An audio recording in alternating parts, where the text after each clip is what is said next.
పాము ఇంట్లో ఉంటేనే నిద్రపట్టి చావదు.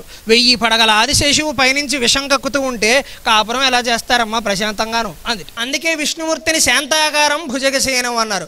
రెండు వ్యతిరేకమైన మాటలు. పాముల పక్క మీద పడుకున్నవాడు శాంతాకారంగా ఎలా ఉంటాడండి? ఒక పాము ఇంట్లో ఉంటే మనం శాంతంగా ఉండగలమా? అది అయ్యే పనేనా? అటువంటిది మరి ఆయన భుజంగ శయనం పాముల పక్క మీద పడుకుని కూడా శాంతంగా ఎలా ఉంటాడండి? అంటే విష్ణుమూర్తి మనకిస్తున్న సందేశం ఏమిటంటే నీ జీవితం కూడా భుజంగ శయనమే. 100 కష్టాల మీద తడుతూ ఉంటాయి, అయినా కూడా శాంతంగా ఉండడం అలవాటు చేసుకో. శాంతంగా ఉంటే అన్ని సమస్యలు పరిష్కారం అవుతాయి.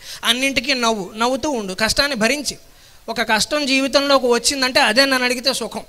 రేపో ఎల్లుండో వస్తుందనే భయం కంటే కష్టం వచ్చేసింది అనుకోండి, దాన్ని అనుభవించడం మొదలు పెట్టచ్చు.